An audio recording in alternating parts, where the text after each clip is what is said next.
What do you feel about dynamic customer experience? Is this critical? Is this really an important, you know, important piece of the puzzle for companies? Because if you have a call center and you address questions that customers have, your customers may have, isn't that good enough? Yeah. So firstly, Anisha, thanks for the invite and a very good morning to all of you.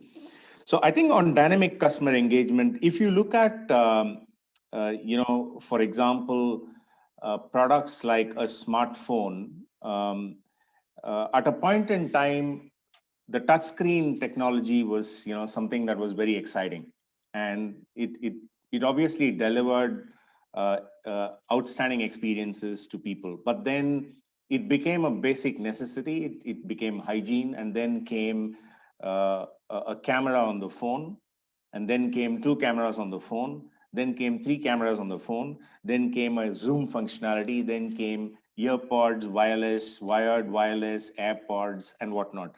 So basically, if you look at across product lines or service lines across brands globally, what was a great experience yesterday became hygiene today, right? And then brands had to continuously innovate, to stay afloat.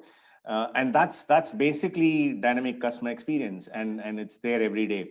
Now, when you get to the digital space, the pace of this innovation and change is quite exponential, because it's easier to innovate, and obviously that's something which sits well with consumers as well. So I think it's a very, very important topic, more important when it comes to talking about a touchless tomorrow.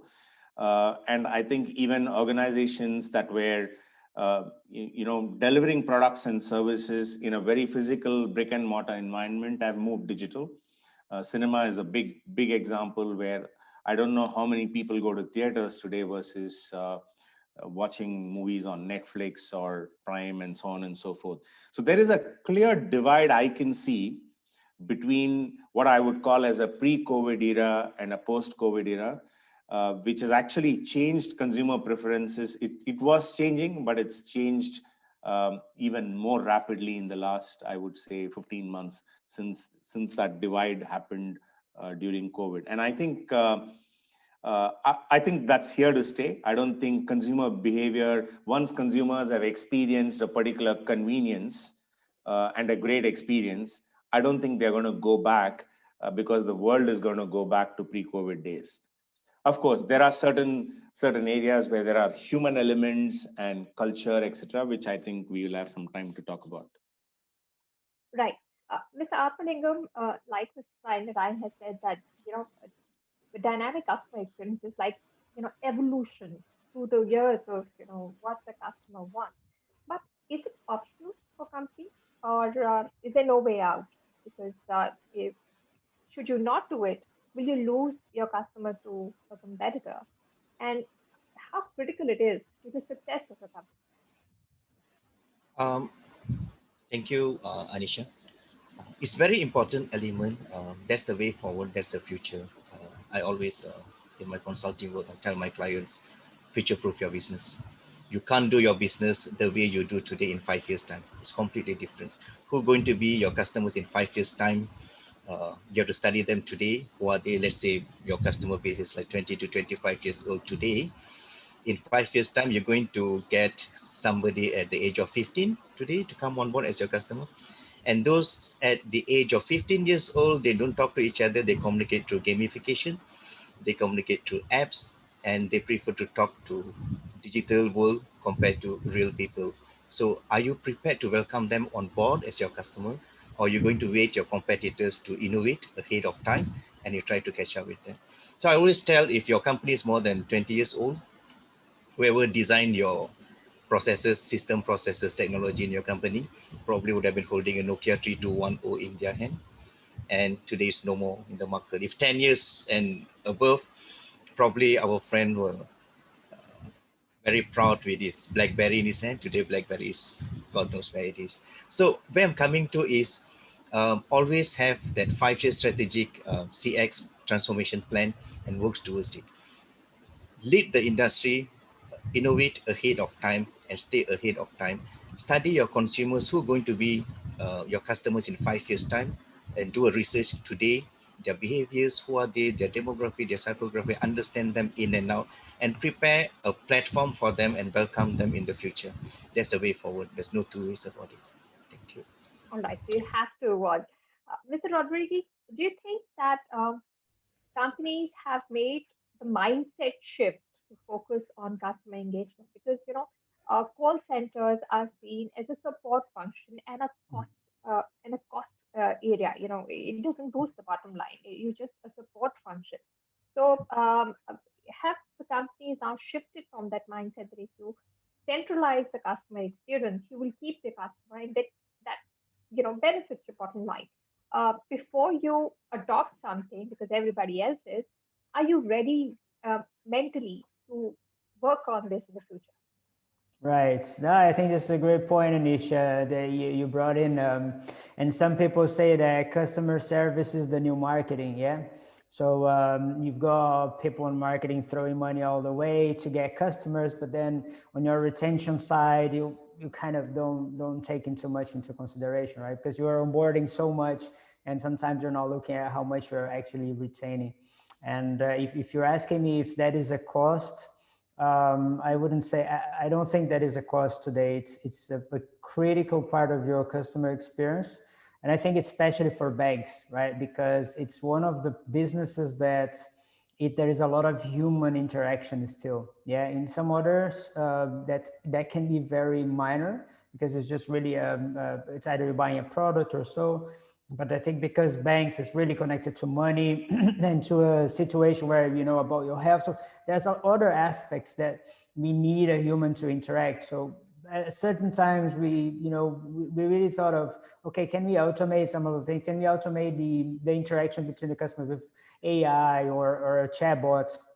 And tends to be quite frustrating because at an initial level, okay, but really when the customer tries to contact you, this I've seen in the bank in particular, is that they really want to talk to someone. They really want that support. Sometimes really like to hear a voice that someone is really taking care of me. So I think if you talk about customer support, I think it's not a cost. It's part of a retention program. You need to get your team it's one common language. Whatever your marketing team is talking about, whatever your internal team is talking about, that same language. And I think this is the hardest challenge, right? They have to talk the same language, right? And then you have to make sure that this is flowing pretty well. So then when your customer is touch basing with you, you can actually communicate with like a single language.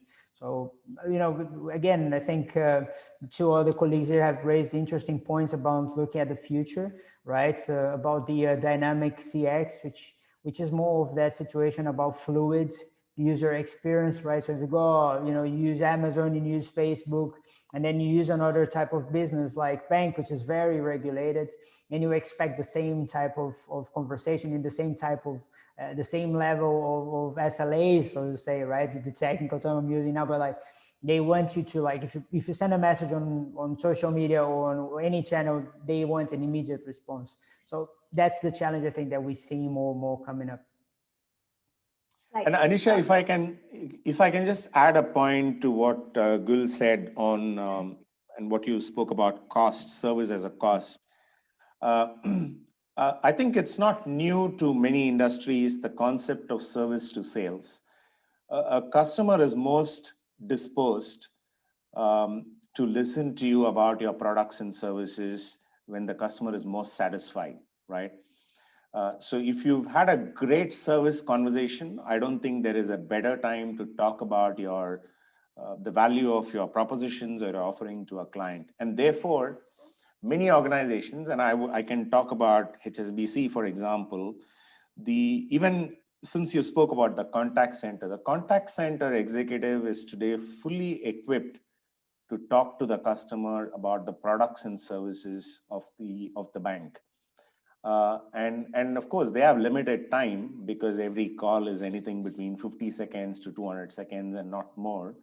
There's limited time, but then there are adequate digital aids and enablers to assist them to have that conversation in a capsule, right?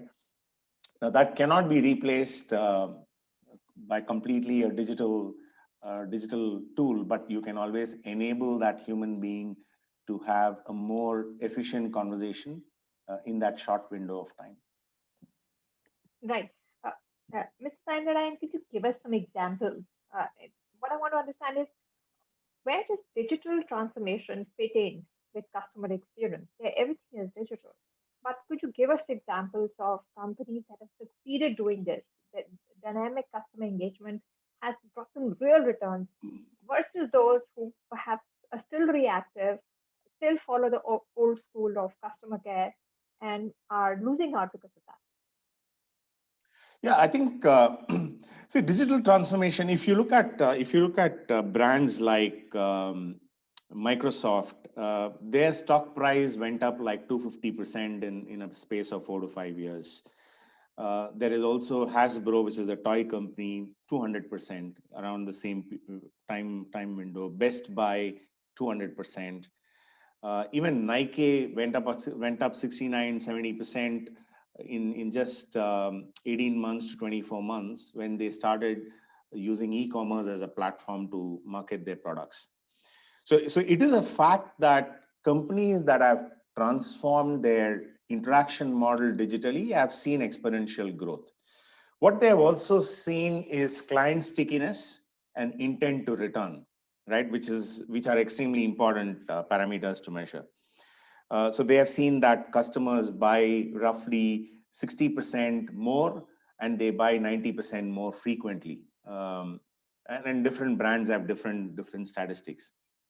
However, I'd like to take the example of a company which still succeeds by not necessarily transforming digitally because they use and they feel it's important and it's made a difference to them.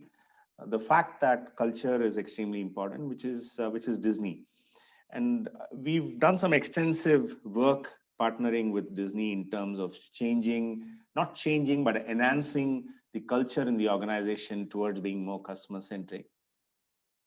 And I think it really is the cornerstone of any transformation, be it digital or not. That organizational mindset, be it at the leadership level or middle management level or at the customer touchpoint frontline level, the mindset towards being customer centric is extremely important. That cannot be replaced, by technology or digital transformation or AI. That's quite irreplaceable. And I think Disney has got that right. They still have a lot of digital platforms still. However, they have not compromised on the human element and the relationship element that really leads the way, in terms of CX transformation, if I can say that. And that's something which is extremely important for us in banking as well, because at HSBC, we have gradation of clients, but there are clients who require close relationship management.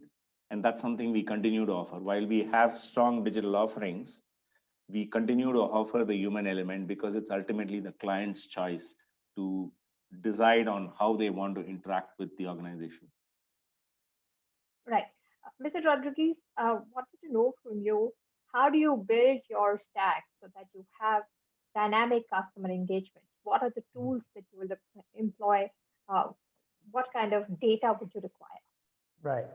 Yeah, no, that's one of the biggest challenges. And there was an event yesterday with the CMO of Microsoft talking about the stack. And imagine, like in Microsoft, you have all the the tools and the tech that you have available. So it was an interesting conversation, and I kind of resonate a lot with what he said. But in terms of tech, I think again back to the business that we are in, there is a lot of regulation around sharing data and using platforms to share customer data. So at Payit, although we are part of a bank, we're powered by Fab, but it's still being a digital wallet, we're still running in the same environment. So we would love to use cloud tools that will get us a better position in terms of customer experience. But I think what we could do, not to share the data like as a personal data, but exploring the behaviors of the customer. So triggering messages when they are in a specific context or when they did a certain transaction in the app. So then we can sort of trigger that, making sure that their data is safe, right? And then we are not crossing borders, like, okay, you're monitoring me or stuff like that, because that's also annoying, yeah? There's like really adding that value of nudging them or sending them a message or changing something in the app on the user interface that will be more meaningful for them at that specific point of time.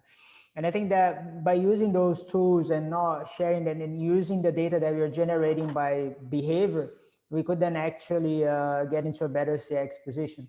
And that means that, you know, in-app notifications, which are enabled with HTML and rich content, the push notifications as well, triggering emails when it's convenient, not all the time. So right, getting a bit away from the marketing, the business as usual, and trying to bring what we're actually doing, you know. So that I could see that it helped a lot. So using some of the Google platform tools to explore data like BigQuery and Data Studio, something that really helped us to get a better CX. I think like Gul said, a strong CRM backed by a strong contact management strategy is extremely important to be able to manage this real time in terms of delivering the best CX in a DCE environment. Yeah. Right. Yeah, the problem I have with that, you know, is that these are softwares that live on the bank premise.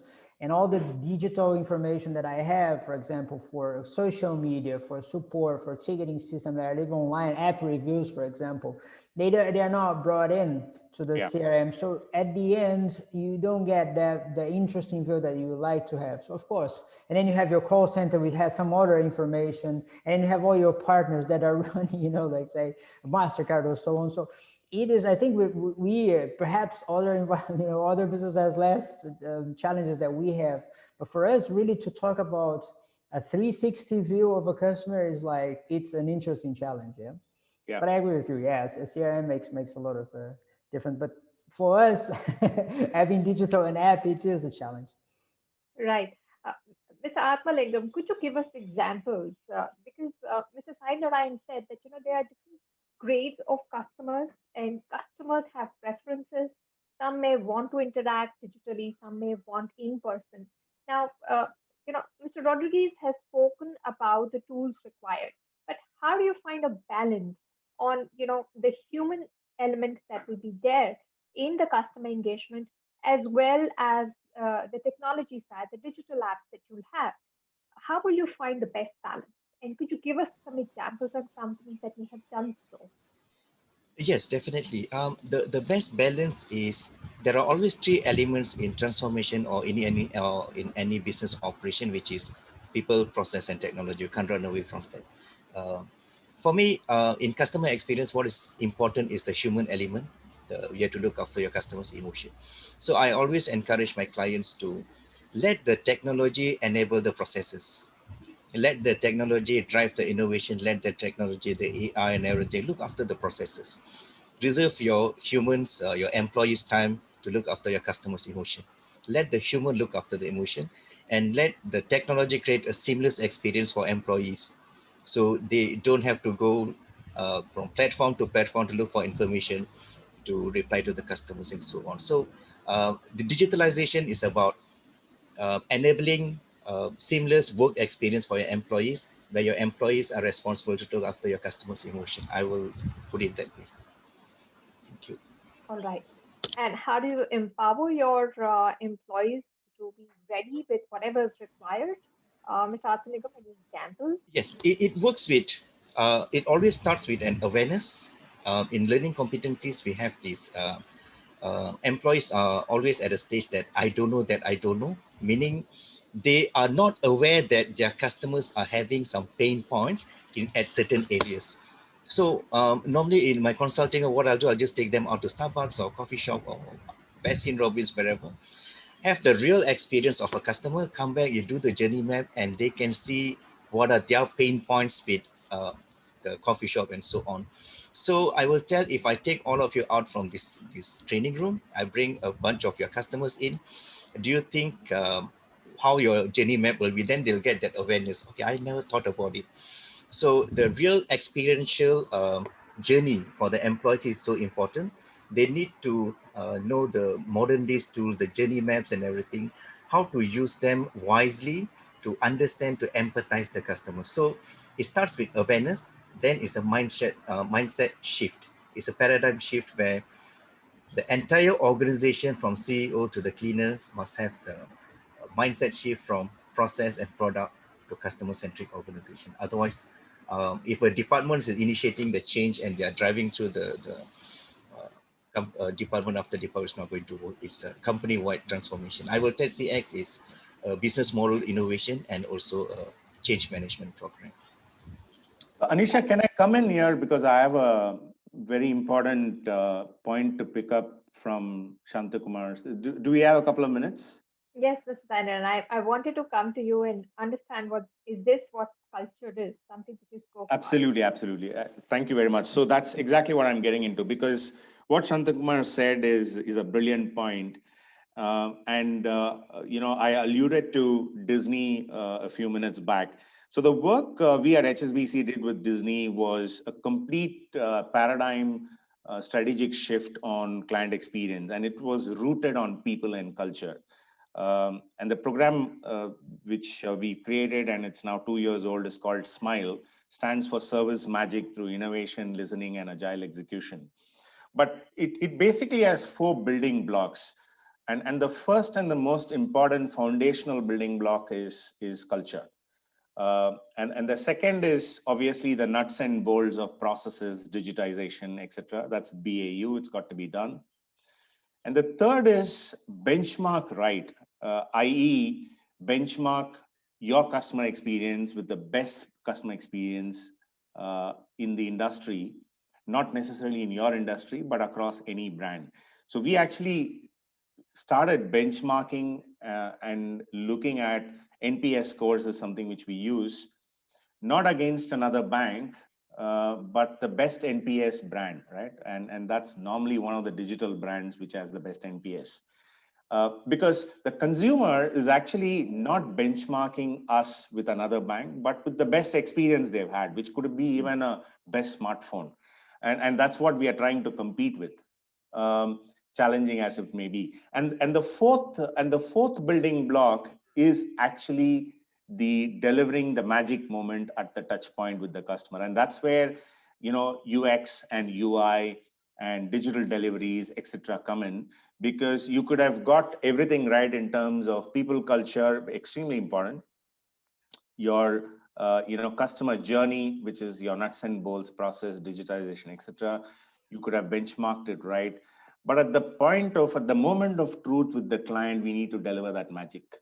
And you just have a few seconds to do that, whether it's a call center call or an experience on the mobile app or whatever that is. At that point in time, it needs to deliver magic. And that's basically what Disney calls as the wow moment. But in different industries, it could mean different things. But again, the starting point is culture. Getting the mindset shift across leadership, top down in the organization, tone from the top becomes extremely important. All of that then boils down to digital as an enabler, and ultimately as an executor at the point of delivering magic. Right. Mr. Rodriguez, say the company gets the mindset and the culture of uh, centering everything, all their efforts around their customer.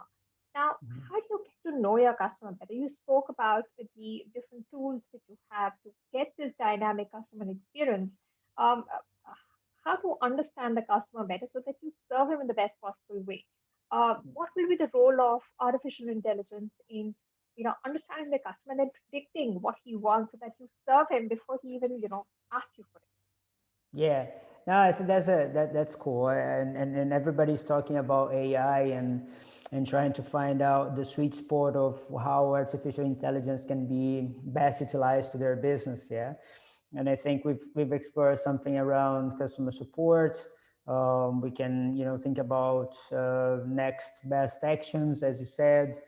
And this can really leverage and I think we should use artificial intelligence and automation specifically to reduce the workload that we have, the repetitive work that we have. So, and then you have a better, better optimization of your time for every employee, so that you can really produce a better, you allocate the time to understand your customers in a different way. Because as the team said here, the empathy, the human to human interaction is needed to identify what is going on. You can drive patterns, you can create models with your artificial intelligence, but at the end, if one little item is wrong, you're going to create a bunch of new items that are totally wrong. So yeah, it helps. It definitely helps to normalize data, to get insights. And I think it's crucial if you can use that, the technology to support. I've definitely recommended. But in terms of understanding the customer, there's nothing better than observing and contacting them. It's something that we started as we found an OKR, which is the objective key pointers that is used by Google, and we tried to understand, okay, why that is something new. Let's try to understand that. And for the designer, there was one specific KPI, which was talk to 3 customers every month. So a designer will not talk to a customer normally, right? So either you would interact with an NPS survey or maybe a feedback that is on the app, but never talk to the customer directly. And by having that, it really helped on the design decisions that we have today. So I think there is no better interaction than really human to human to that perspective. But if you talk about artificial intelligence, yes, I think it can be used on massive volume of data to get insights. And that's it. Right. Ms. Atmalingam, you spoke about how younger people interact with each other. We've heard Mr. Rodrigues say that AI helps you understand the data, but the best insights come from human beings. Now, to prepare your companies for tomorrow, where younger people have different ways of communicating with each other, you spoke about gamification. Could you give us an example of any company using these methods to understand or talk with their customers, and where do you see it growing? And can I, as a company, if I have a bricks and mortar traditional kind of business, can I adopt something like this? Could you give us an example? Yes, even today there are lots of companies are going into gamification where they encourage their employees to communicate through the gamification. Even in training industry, our trainings, this pandemic is full lockdown in Malaysia. So what we do, we have games, simulation games. So all the participants will go into the simulations game, and the training is done through the simulation. It's already here. It's already here. In the present moment, we are already doing it because that's the way forward. And we talk about maybe the Gen X is not so much into simulation gamification. I'm 46 this year. You asked me to give me PS4, I said I'd rather read my book. But the Gen Y, all of them can go into games, PS4, or whatever, all these games. And they are very hands-on and very handy. And these are the guys who are leading the industries at the moment. And they are, what businesses are doing is, you are preparing for the future generation. Let the older generation, the baby boomers, we are out of the industry. The Gen X, another couple of years, will be out of the industry. And you have to prepare businesses for the following up generation. The alpha generation we're talking about, those born from 2010 onwards. My daughter's one of them. She's so excited to save the mother nature. Every day, somehow in the conversation, you tell, don't throw rubbish, don't throw, people are killing mother nature. Then I started to study back, and okay, they are very much environmental centric kids. So when they come to the workforce, is your organization prepared to attract them to come on board? And it's either as an employee or as a customer. So you have to start to study from today onwards. That's one thing. And second thing, a lot of when you talk about gamification, I've been studying about neuroscience of customer experience. Recently I delivered a paper. I'm from strong marketing background. Marketing is no more about the 4 P's, the 7 P's, and so on. It's science. People are studying marketing. You go into I don't know if you're familiar with Lazada. It will take you half an hour, 1 hour to come out from Lazada because it's so addictive. People are finding ways how to create, how to get your brain to release more dopamines and to get addicted to the application. So that is the way forward. If you want to stay ahead of business, yes, at the moment, we still have so many generations still around. And we're talking about 20, 30 years down the road. I think the movie Total Recall will come to reality.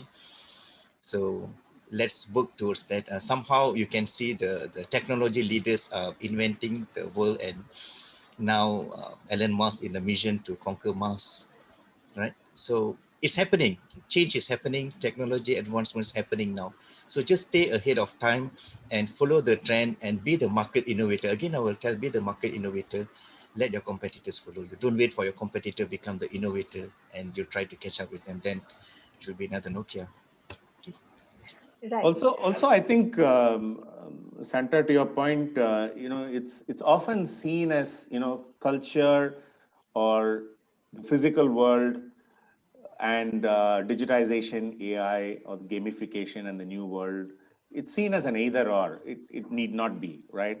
I think there is a nice convergence between the two, and we are also trying, to actually create that customer-centric culture through a gamified approach within the organization. Because there is no point in going against the tide when you have a staff population in your organization which is like below 80% of them. We need to use methods which is easier to kind of dovetail into their behavior. So if they are good with gamification, then we can spread culture through a gamified approach as well, which is exactly what we are trying to do at HSBC. But it requires some creativity, more effort, and leadership backing to be able to do that. Right. Mr. And Rodrigues, sorry, just to add on to that, it's hard for our generation, the older generation, to lead the change. You need the younger generation to lead the change because they know exactly what they want. right. Exactly. And sometimes it is a very careful balance. Mr. Rodriguez, I want to understand from you.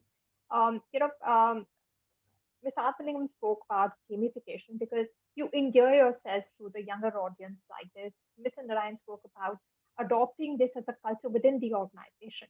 How important is empathy? You said that technology is helping you a lot, but you need the human element because to be able to understand the customer better. So, do you think being empathetic also helps? And how does technology help you there? Do you think that in the future technology would have evolved, so that the reliance on the human element may reduce or maybe completely replace? Mm-hmm.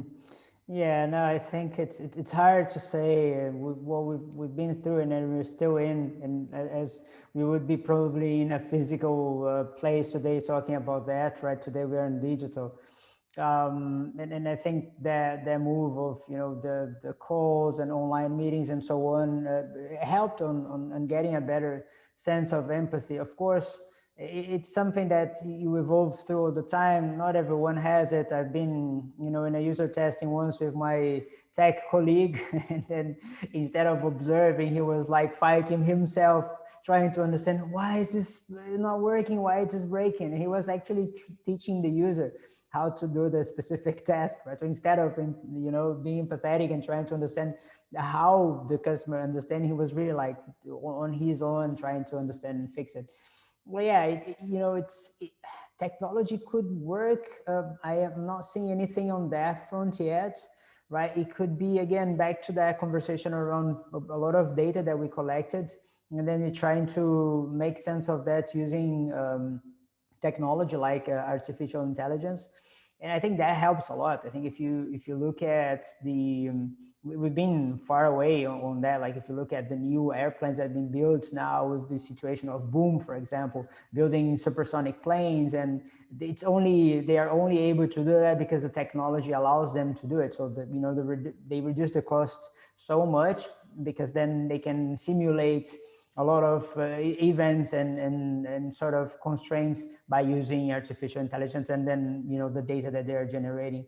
I think we will probably need to apply those to other segments, and then I think we will definitely we will be able to use and communicate better, because I think today what we have is on the digital side, although we have technology to personalize, but we're still trying to fit everything for everyone. And it's quite complex to get that single message, let's say to Anisha or to Say or to Shanta. So it takes a lot of effort, right? And if we get to there, what is the message that I have to send to each one of you? So yeah, so long road, but the technology can start evolving at that pace. Yeah. Right. Mr. Atmalingam, we are getting some, feedback from the delegates, and the observation is that feedback from customers, when used consistently, reliably, and intentionally, will help improve customer experience. So, do you think you know proactive feedback and seeking feedback from customers can be used in your strategy to become, to have the dynamic customer experience? Yes, definitely, definitely. Customer experience 101. You start everything from understanding your customer, uh, collecting feedbacks. Run if you're in brick and mortar business, run focus group. Talk to your customers. Do qualitative analysis. Yes, quantitative is very important. We have the NPS, CS, CES, CSAT, and everything. Qualitative analysis method, research method is very important, where talk to your customers. They have issues. They have issues, certain issues they can't quantify and put it in matrix for you. You have to talk to them, understand their journey. Who are they? My experience doing consulting, the biggest challenge is a lot of organization is they don't know who are their customers. They'll tell everybody. They just generalize their customers for me. Specify your customer. You have a specific customer profiles, and if you're in a very wide range of business, you're like in a retail business and all that, build your personas across generation. Where 5 6 generations now, build it across generations. When a persona with silent generations walking, someone 70 75 years old, everybody in the organization must know how to serve this person. If somebody at 20s, the younger Gen Z is walking into your organization, um, your premise, everybody in the organization must know, okay, this person know how to serve him. So this is how you build the culture um, for your client. So it always starts from feedback. It always starts from outside in, meaning the change starts from your customer. Humanize your data collection and get customers. Amazon is built entirely on their customers' feedback, and she's Mm. one of the richest men in the world today. So always listen to your customers. Your customers are always talking to you. If you fail to listen, they'll talk to your social media. So be aware of that. Also listen, collect data from them, and start to build your framework, your customer experience framework, completely from your customers' feedback. Everything. This is where I come in. A lot of digitization is happening because the technology guys are driving the change. I will bring in the CX guys, the customer experience team in. They know how to get the feedback from customers. They know how to churn out report, data analysis and everything. And which of your customers' specific pain point are you trying to solve? Then you build a platform. Don't worry about platform or technology today, because we are sending rocket to Mars, so you can build anything and everything that you want. But understand, is this what really my customers are looking for? Understand that, but have a clear definition of which of my customers' pain point am I solving, and build a platform to tackle that. At the same time, future-proof your business to stay ahead of innovation. So that's my Right. and advice. and and also feedback, surveys are a very old school method of collecting feedback has now moved to much more non-intrusive ways, whether it's social media signals, Mm. uh, not returning for repeat purchase, complaints, calls coming into your call center. There are various data points, which are non-intrusive, to pick up signals from clients. And based on that, there are lots of AI models and algorithms which actually tell you much more than what a survey can tell you. So in the end, Mr. Narayan, could you give us examples of companies that have used AI to enhance customer experience, and any simple pointers or simple things that other companies can adopt themselves? Yeah, I think the very simple, straightforward example that comes to my mind is Netflix. Netflix knows what types of movies I like.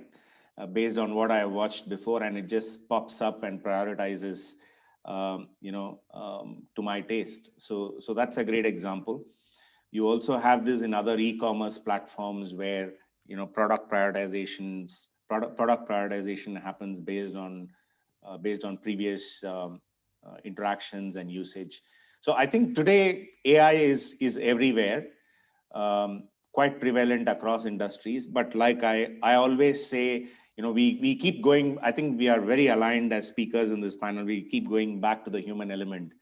And I always keep saying, while intelligence can be artificial, wisdom cannot be artificial. That's got to be human. And I hope it always stays that way. Yeah, we hope so. We hope so, Sai. Yeah, you're right. No, totally agree on that. Yeah. Thank you all for taking the time out. I think we have one question which has come in. So the question that has come in is, what type of business would benefit from AI ML based CX and vice versa? Is there a template that can be followed? Very quickly, I'd like to know from each one of you. You go first, Mr. Sai Narain. Sorry, can you repeat the question? AI driven CX, is it? No, the question is, what type of business would benefit from AI ML based CX? Oh, machine learning. Okay. Yeah. Okay. Machine learning.